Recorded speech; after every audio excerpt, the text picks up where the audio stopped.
18 साल। जरा सोचिए इसके बारे में। 18 साल का लंबा वक्त किसी भी फ्रेंचाइजी की धज्जियां उड़ा सकता है, उन्हें अंदर से खोखला कर सकता है, या फिर उन्हें एक ऐसी खूंखार ताकत में बदल सकता है जिसके आगे कोई टिक ना सके।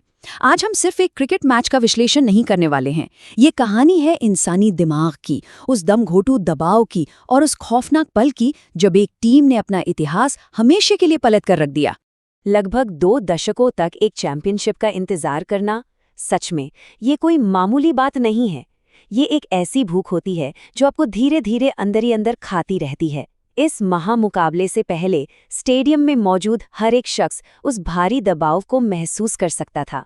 टिक टिक करती हर सेकंड की आवाज़ उस टेंशन को और बढ़ा रही थी। एक ऐसा तनाव जो बस किसी भी पल फटने ही वाला था।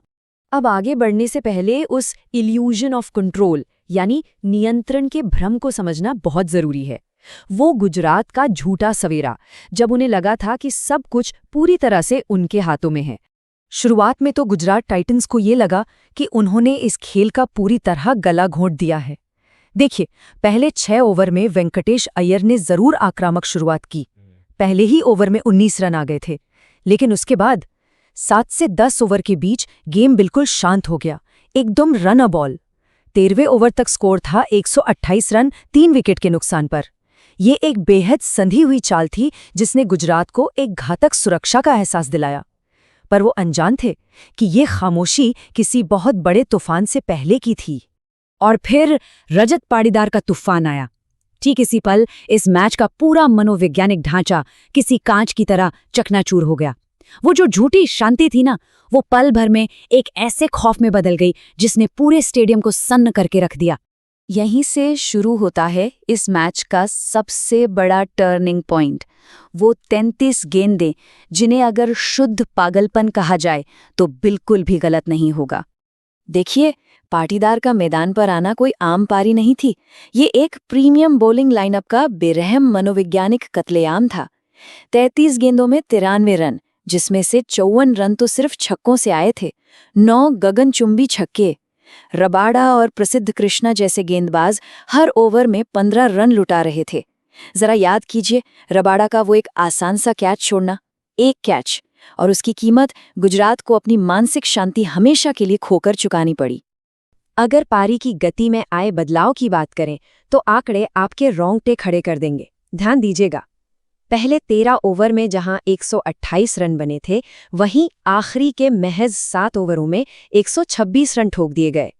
ये सामान्य क्रिकेट बिल्कुल नहीं है, ये एक सांख्यिकीय विसंगति है।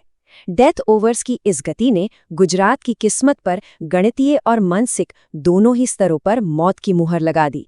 196 ये महज एक नंबर नहीं है, ये रजत पाटीदार का इस सीजन का अकल्पनीय स्ट्राइक रेट है। मिडिल ओवर्स में आकर जहां स्पिनर्स और तेज गेंदबाज सबसे ज्यादा दबाव बनाते हैं, वहां 196 की स्ट्राइक रेट से खेलना, यही एक क्लच चैंपियन की असली पहचान होती है। ये दबाव को सहने के बारे में नहीं है, ये उस दबाव को उठाकर वापस गेंदबाज के चेहरे पर दे मारने के बारे में है। चलिए अब दूसरी पारी की तरफ चलते हैं और देखते हैं कि क्या होता है जब इतना बड़ा दबाव दिग्गजों को भी तोड़ कर रख देता है। वो लक्ष्य का पीछा करने वाला खौफनाक सपना। जब आपके सामने बोर्ड पर 254 रनों का विशाल पहाड़ खड़ा हो, तो वो सिर्फ रन नहीं होते, वो एक ऐसा दमघोटू वजन होता है जो दिमाग को सुन्न कर देता है। अब एक तरफ वो खिलाड़ी हैं जो ऐसे दबाव को अपना भोजन बनाता है, विराट कोहली, जिन्होंने 28 गेंदों में 43 रनों की ठोस पारी खेली, और दूसरी तरफ शुभमन गिल जैसा प्रतिभाशाली सितारा जिसे इसी दबाव ने पूरी तरह बिखेर कर रख दिया। 7 गेंदों में केवल 2 रन। ये इस बात का सीधा प्रमाण है कि स्कोरबोर्ड का असली खेल मैदान पर नहीं, इंसानी दिमाग के अंदर खेला जाता है। लेकिन गिल का बिखरना तो बस एक शुरुआत थी। असली और जानलेवा खामी तो गुजरात के मध्यक्रम में छिपी थी। नंबर 4 पर वॉशिंगटन सुंदर, 5 पर निशांत सिंधु और 6 पर जेसन होल्डर। विश्लेषण के नजरिए से देखें तो ये हैरान करने वाला है। क्या इस क्रम में कभी इतनी क्षमता थी कि वो 250 के पार का स्कोर हासिल कर सकें? बिल्कुल नहीं। इस टीम का ढांचा ही इतने बड़े तूफान का सामना करने के लिए नहीं बना था। हार तो पहले से ही तय थी। ये जो पूरी टीम का पतन हुआ ना, ये कोई संयोग नहीं था, बल्कि एक व्यवस्थित तबाही थी। भुवनेश्वर कुमार आते हैं और पहले ही ओवर में सिर्फ 2 रन देकर गिल के स्टंप सुखाड़ देते हैं।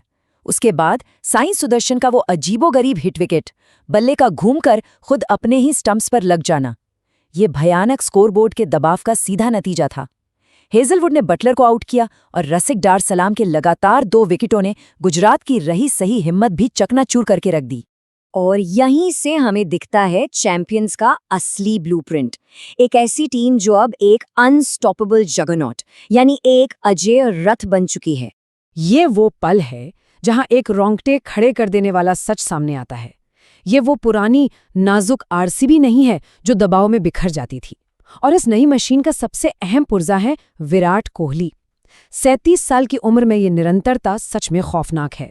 2023 से लेकर 2026 तक लगातार 4 सीजन में 600 से ज्यादा रन। ये एक ऐसी यांत्रिक और डरावनी निरंतरता है जो किसी भी विरोधी टीम की रूह कंपाने के लिए काफी है। पर रुकिए, सबसे खतरनाक बात यह है कि अब ये टीम सिर्फ एक आदमी पर निर्भर नहीं है। वेंकटेश अय्यर की 271 स्ट्राइक रेट वाली क्रूर शुरुआत, पड्डिकल की तेज पारी, कृणाल पांड्या का शांत लेकिन अहम योगदान और फिर जितेश शर्मा का विनाशकारी अर्धशतक, ये अब एक पूरी तरह से संतुलित कई सिर वाला ऐसा मॉन्स्टर बन चुका है जहां अगर एक भी खिलाड़ी चल गया तो सामने वाली टीम का विनाश पूरी तरह तय है। तो अब बचा क्या है? अब बस इंतजार है उस अंतिम बॉस का, एक ऐसा टकराव जो अब टाला नहीं जा सकता।